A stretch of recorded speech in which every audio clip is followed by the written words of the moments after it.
Al-Azhari Ulia dengan NIM 2010 9121 20021. Perkenalkan, nama saya Siti Farida Suhendri Putri dengan NIM 20109122200012. Perkenalkan, nama saya Indah Fitria dengan NIM 201091232313. Kami dari kelompok 26 penugasan-penulisan ilmiah, Program Studi Kesehatan Masyarakat, Fakultas Kedokteran Universitas Lambung Mangkurat. Pada kesempatan ini, kami ingin mempresentasikan tentang praktek pembuatan makalah ilmiah.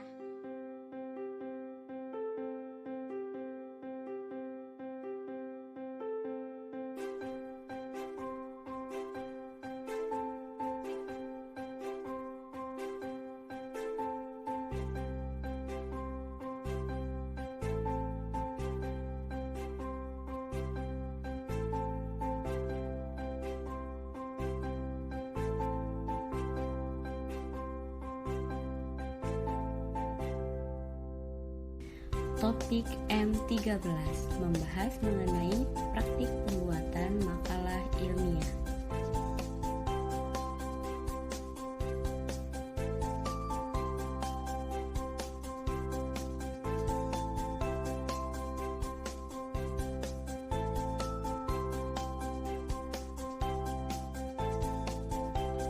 Berdasarkan topik yang sedang kita bahas, terdapat dua submateri.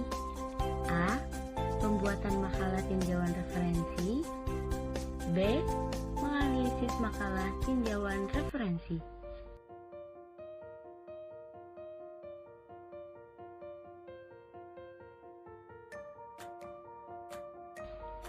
Pengertian makalah. Makalah merupakan salah satu karya tulis ilmiah yang bentuknya formal, sehingga semua kata dan kalimat yang terdapat di dalamnya harus mengikuti kaidah EYD yang baik dan benar. Makalah termasuk bentuk karya tulis ilmiah yang membahas suatu topik, yang biasa dikaitkan dengan perkuliahan dan didasarkan pada penyelidikan, pengamatan, pengumpulan data, baik dari hasil penelitian maupun kajian pustaka.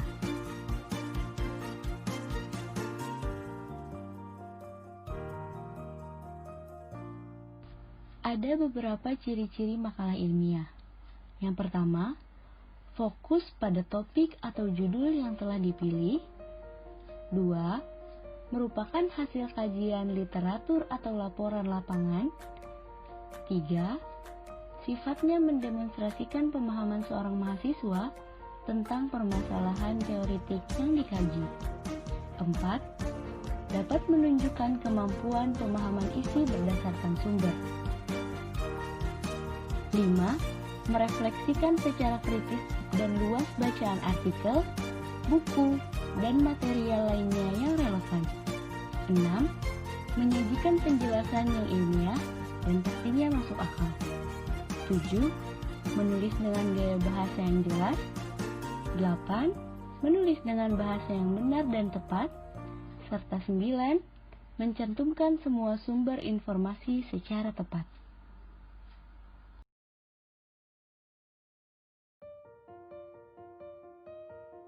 Selanjutnya, saya akan membacakan unsur-unsur karya ilmiah. Yang pertama, objektif. Karya ilmiah harus bersifat objektif. Hal ini sangat penting karena karya ilmiah tidak dibuat berdasarkan perasaan penulisnya. Keobjektifan ini tampak pada setiap fakta dan data yang diungkapkan berdasarkan kenyataan yang sebenarnya. Tidak dimanipulasi. Juga setiap pernyataan atau simpulan yang disampaikan berdasarkan bukti-bukti yang bisa dipertanggungjawabkan. Yang kedua, netral. Kenetralan ini bisa terlihat pada setiap pernyataan atau penilaian bebas dari kepentingan-kepentingan tertentu, baik kepentingan pribadi maupun kepentingan kelompok. Yang ketiga, sistematis. Uraian yang terdapat pada karya ilmiah dikatakan sistematis apabila mengikuti pola pengembangan tertentu, misalnya pola urutan, klasifikasi, kausalitas, dan sebagainya. Yang keempat, logis. Kelogisan ini bisa dilihat dari pola nalar yang digunakannya. Pola nalar induktif atau deduktif. Kalau bermaksud menyimpulkan suatu fakta, maka digunakan pola induktif. Sebaliknya, kalau bermaksud membuktikan teori, maka digunakan pola deduktif. Dan yang terakhir, yang kelima, menyajikan fakta. Setiap pernyataan, uraian, atau simpulan dalam karya ilmiah harus faktual, yaitu menyajikan fakta.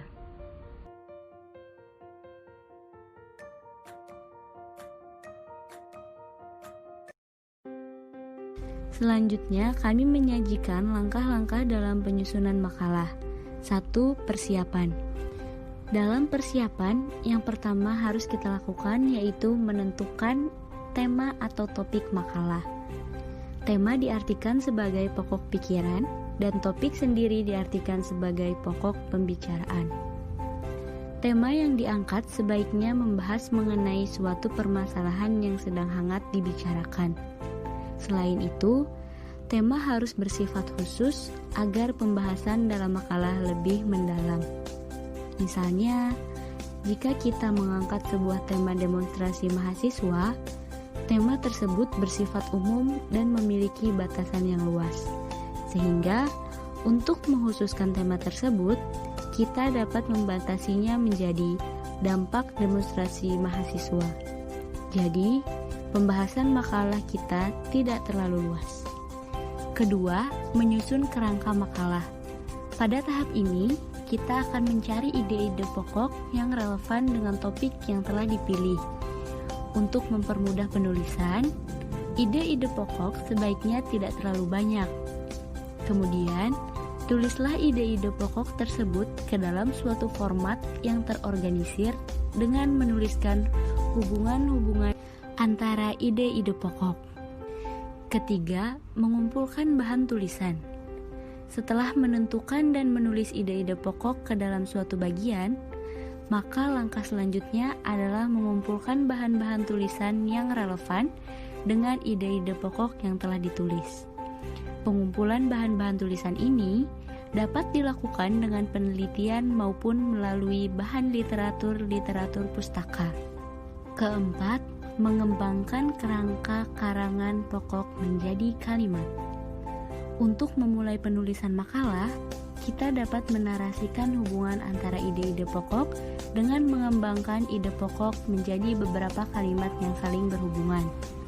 Yang harus diperhatikan adalah usahakan agar pengembangan ide-ide pokok tidak menyimpang dari tema yang telah ditentukan. Selain itu, dalam pengembangan ide pokok harus menggunakan bahasa yang baik dan benar. Langkah selanjutnya yaitu penulisan. Pada tahap ini merupakan kegiatan pengembangan kerangka makalah menjadi makalah. Hal ini dapat dilakukan melalui hal-hal berikut. Pertama, mengkaji berbagai sumber yang didapat terkait dengan judul makalah. Kedua, memperhatikan teknik penulisan dan penyajian makalah. Dan yang ketiga, menguraikan intisari pemahaman penulis terhadap informasi yang dituangkan dalam makalah berdasarkan sumber yang didapat. Dan langkah yang terakhir, pemeriksaan hasil tulisan. Pada tahap ini, penulis melakukan pemeriksaan isi makalah terkait dengan ejaan, penggunaan kata, kalimat, dan bahkan tanda baca sesuai dengan kaidah bahasa Indonesia yang baik dan benar.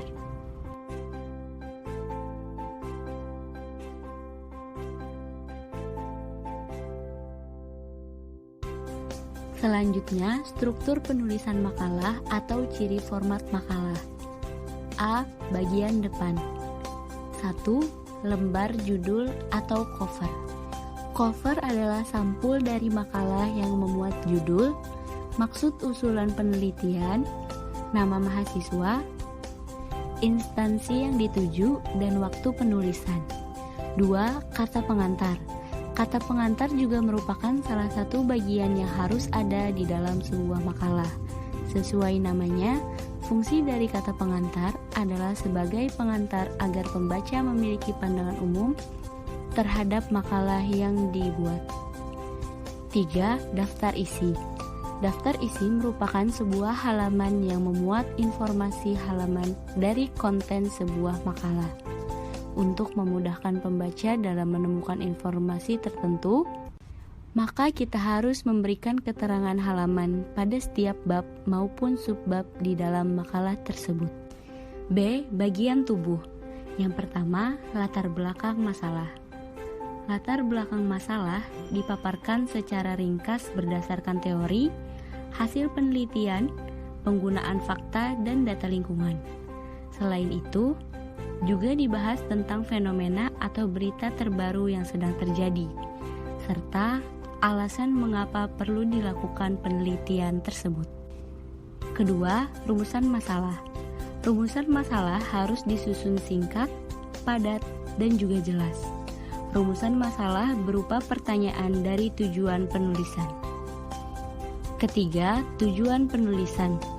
Tujuan biasanya dalam bentuk kalimat pernyataan. Tujuan dibagi menjadi tujuan umum dan tujuan khusus. Tujuan umum adalah tujuan yang bersifat luas, sedangkan tujuan khusus sifatnya lebih spesifik dan terukur. Keempat, manfaat penulisan. Manfaat penulisan menunjukkan pentingnya penelitian dilakukan. Manfaat juga merupakan hasil atau dampak dari penelitian yang kita lakukan. Kedua, tinjauan pustaka.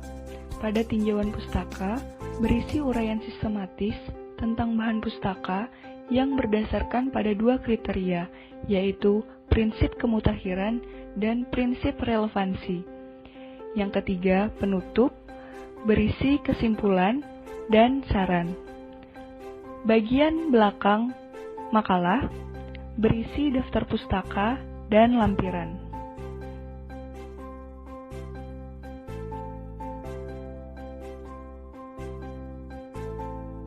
Kemudian, cara penulisan daftar pustaka ada dua metode. Pertama, metode Vancouver dengan format buku, nama penulis, titik, judul, titik, kota, titik 2, penerbit, titik koma, tahun, titik.